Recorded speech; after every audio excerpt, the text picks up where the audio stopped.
Hi students. I'm going to read a chapter from this book, Baseball in April by Gary Soto. The chapter is called The No Guitar Blues. The moment Fausto saw the group Los Lobos on American Bandstand, he knew exactly what he wanted to do with his life: play guitar. His eyes grew large with excitement as Los Lobos ground out a song while teenagers bounced off each other on the crowded dance floor. He had watched American Bandstand for years and had heard Ray Camacho and the Teardrops at Romaine Playground, but it had never occurred to him that he too might become a musician. That afternoon, Fausto knew his mission in life: to play guitar in his own band, to sweat out his songs and prance around the stage, to make money and dress weird. Fausto turned off the television set and walked outside, wondering how he could get enough money to buy a guitar.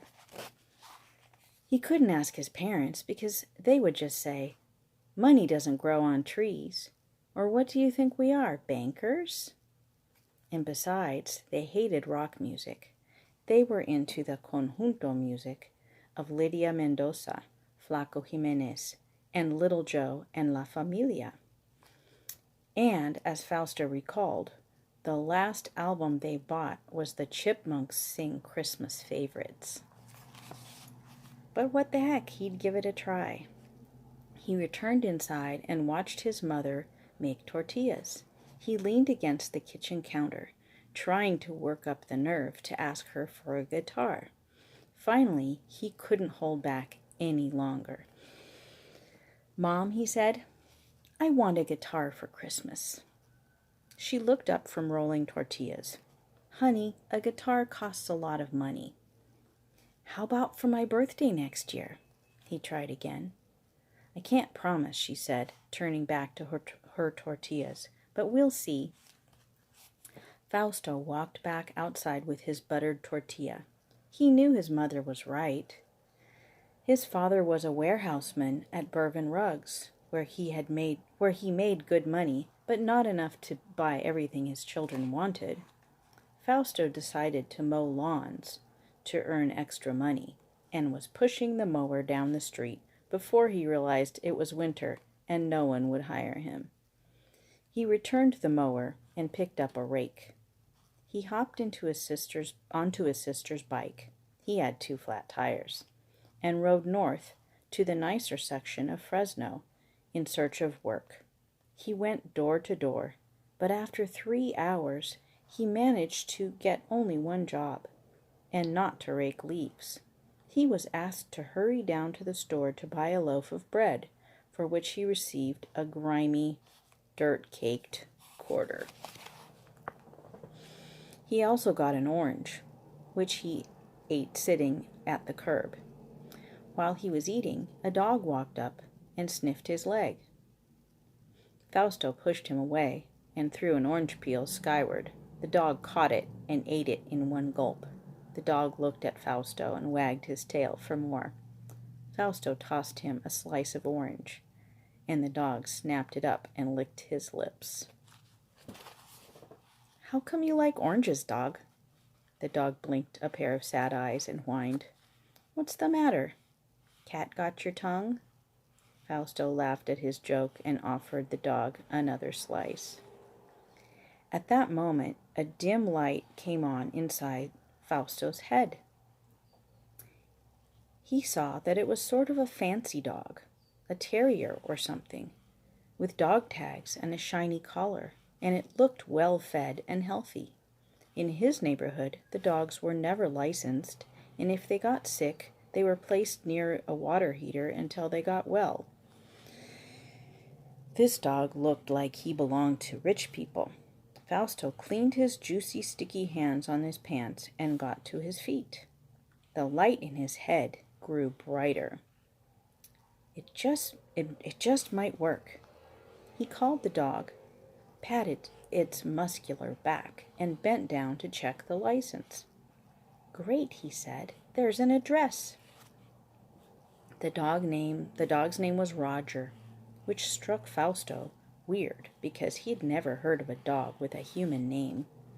Dogs should have names like Bomber, Freckles, Queenie, Killer, and Zero. Fausto planned to take the dog home and collect a reward. He would say that he found Roger near the freeway. That would scare the daylights out of the owners, who would be so happy that they would probably give him a reward. He felt bad about lying, but the dog was loose, and it might even really be lost because the address was 6 blocks away. Fausto stashed the rake and his sister's bike behind a bush, and tossing an orange peel every time Roger became distracted, walked the dog to his house. He hesitated on the porch until Roger began to scratch the door with a muddy paw. Fausto had hit this far, so he figured he might as well go through with it. He knocked softly. When no one answered, he rang the doorbell. A man in his silky bathrobe and slippers opened the door and seemed confused by the sight of his dog and the boy. "Sir," Fausto said, gripping Roger by the collar, "I found your dog by the freeway. His dog license says he lives here." Fausto looked down at the dog, then up at the man. "He does, doesn't he?" The man stared at Fausto a long time before saying in a pleasant voice, "That's right." He pulled his robe tighter around him because of the cold and asked Fausto to come in. "So he was by the freeway?" "Uh-huh." "You bad Snoopy dog," said the man, wagging his finger. "You probably knocked over some trash cans too, didn't you?" Fausto didn't say anything. He looked around, amazed by this house with its shiny furniture and a television as large as the front window at home. Warm bread smells filled the air, and music full of soft tinkling floated in from another room. "Helen," the man called to the kitchen, "we have a visitor." His wife came into the living room, wiping her hands on a dish towel and smiling. "And who have we here?" she asked in one of the softest voices Fausto had ever heard. "This young man said he found Roger near the freeway." Fausto repeated his story to her while staring at a perpetual clock with a bell-shaped glass, the kind his aunt got when she celebrated her 25th birthday. The lady frowned and said, wagging a finger at Roger, "Oh, you're a bad boy." "It was very nice of you to bring Roger home," the man said. "Where do you live?" "By the vacant lot on Olive," he said. "You know, by Brownie's flower place." The wife looked at her husband, then Fausto. Her eyes twinkled triangles of light as she said, "Well, young man, you're probably hungry. How about a turnover?" "What do I have to turn over?" Fausto asked, thinking she was talking about yard work or something like turning trays of dried raisins. "No, no, dear, it's a pastry." She took him by the elbow and guided him to the kitchen that sparkled with copper pans and bright yellow wallpaper. She guided him to the kitchen table and gave him a tall glass of milk and something that looked like an empanada. Steaming waves of heat escaped when he tore it in two. He ate with both eyes. He ate with both eyes on the man and woman who stood arm in arm, smiling at him. They were strange, he thought, but nice. "That was good," he said, after he finished the turnover. "Did you make it, ma'am?" "Yes, I did. Would you like another?" "No, thank you. I have to go home now." As Fausto walked to the door, the man opened his wallet and took out a bill. "This is for you," he said. "Roger is special to us, almost like a son." Fausto looked at the bill, and he knew he was in trouble. "Not with these nice folks. or with his parents, but with himself. How could he have been so deceitful? The dog wasn't lost. It was having a fun Saturday walk around. I can't take that. You have to. You deserve it. Believe me, the man said. No, I don't. Now don't be silly, said the lady. She took the bill from her husband and stuffed it into Fausto's shirt pocket. You're a lovely child. Your parents are lucky to have you. Be good, and come see us again, please. Fausto went out, and the lady closed the door. Fausto clutched the bill through his shirt pocket. He felt like ringing the doorbell and begging them to please take the money back, but he knew they would refuse. He hurried away, and at the end of the block, pulled the bill from his shirt pocket. It was a crisp $20 bill. Oh man, I shouldn't have lied, he said under his breath as he started up the street like a zombie. He wanted to run to church for Saturday confession, but it was past 4:30 when confession stopped. He returned to the bush where he had hidden the rake and his sister's bike and rode home slowly, not daring to touch the money in his pocket. At home, in the privacy of his room, he examined the $20 bill. He had never had so much money. It was probably enough to buy a second-hand guitar, but he felt bad, like the time he stole $1 from the secret fold inside his older brother's wallet. Fausto went outside and sat on the fence. Yeah, he said, I can probably get a guitar for $20, maybe at the yard sale. Things are cheaper. His mother called him to dinner. The next day, he dressed for church without anyone telling him. He was going to go to 8 o'clock Mass. I'm going to church, Mom, he said. His mother was in the kitchen cooking papas and chorizo con huevos. A pile of tortillas lay warm under a dish towel.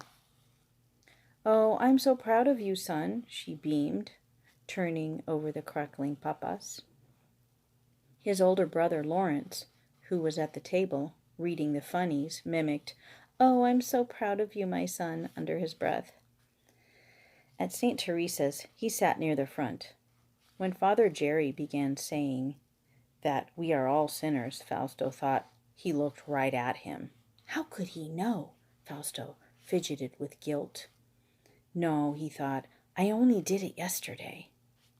Fausto knelt, prayed, and sang, but he couldn't forget the man and the lady whose names he didn't even know, and the empanada they had given him. It had a strange name, but tasted really good. He wondered how they got rich, and how that dome clock worked. He had asked his mother once how his aunt's clock worked. She said it just worked, the way the refrigerator works. It just did. Fausto caught his mind wandering and tried to concentrate on his sins.